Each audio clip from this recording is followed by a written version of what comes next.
Hello everyone on Talk About Autism. It's Jack again. Just wanted to all let you know about the situation. 5 weeks in now and I feel like I get what I have to do. I just go in, go to the lectures, do the work to the best of my abilities and just come home. That's the way I prefer to do it.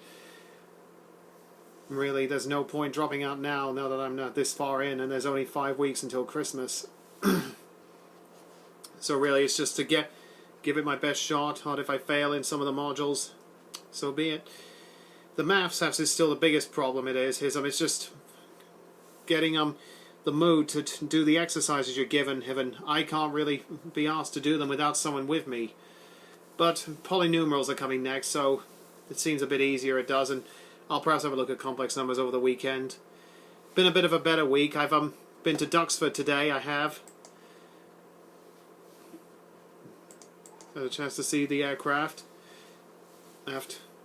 As for learning to fly, I think that'll have to wait for a year or two. I'll have a helicopter lesson next year, but better to worry about one thing at a time, like qualifying as a scuba diver, before I think about anything else. And I've really had a chance to see that I'm really no different than anyone else. I am, because John Hollow, my granddad, he never finished his PhD, which is a very big surprise. And circumstances forced him to change his path.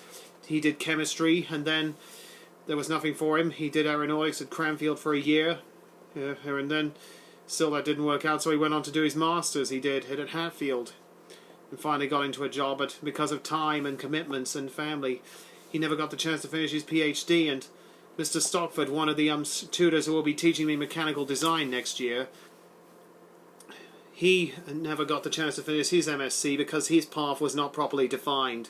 And that's what the problem was with me. I went into the pre-masters expecting to gain sufficient experience to and level to have knowledge to progress onto an MSc, which I chose to be astronautics and space engineering solely because I thought it would give me the best chance of going into space, and because really of my interest of spacecraft.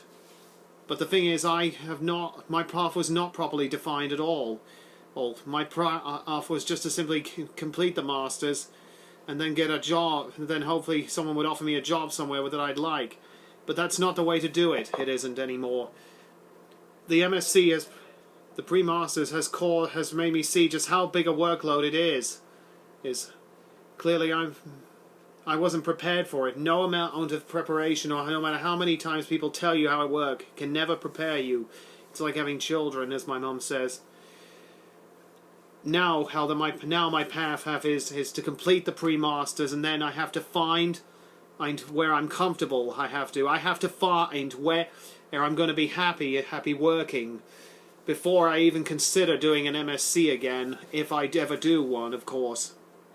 But the pre-masters will fill in the gaps from the OU and will make my bachelor's feel that it's more fulfilled, that I truly am taught up to that level, in the way of maths and computer programming, of course, and just a quick refresher on a few things from Bedford College.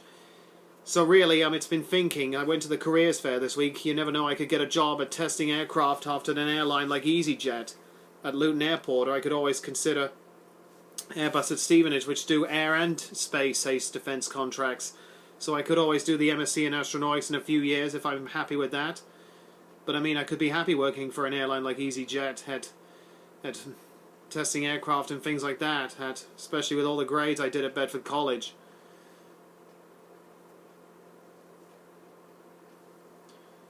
Triple distinction I got hot up to an HNC, H&D level. It was in aerospace engineering. That's got to say something, hasn't it? And benefits like free flights, which could be good for 2016. But anyway, 2017 is another trip to Orlando. By then they'll be ready to fly again, and NASA will send people back into space.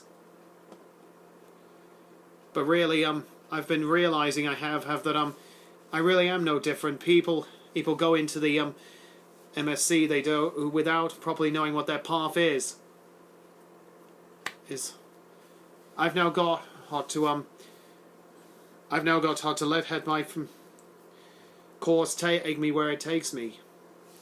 as I've found in all these years studying. I need a break from studying. I do, to find a place where I'm going to be happy.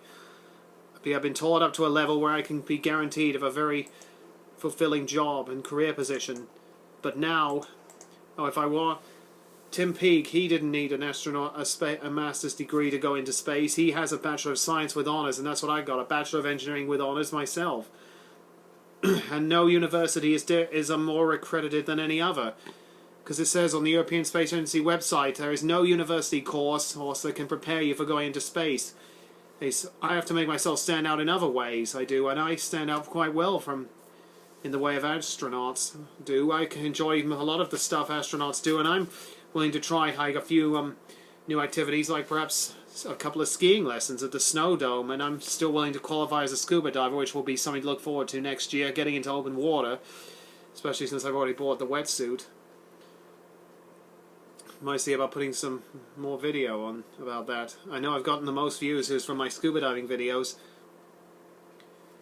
But if anyone can just provide their thoughts as to what I've just said about properly defining your paths, so that would, I'm sure that'll be help to someone. It will, what I've just said, and surely you can help me and get a clearer picture on it. Well, everyone, you'll be pleased to... I just want to close by saying that I no longer have any intention to drop out of the pre-masters course. I'm just going to take what I get from it. If I fail on the maths, I'm willing to accept that, but I'll have more time for private tuition with the second maths module, which is the new stuff.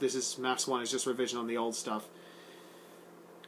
But really, even Mr. Stockford, who I talked to about how it said he never finished his MSc, he said if you don't practice, you get rough on it, which is so clearly.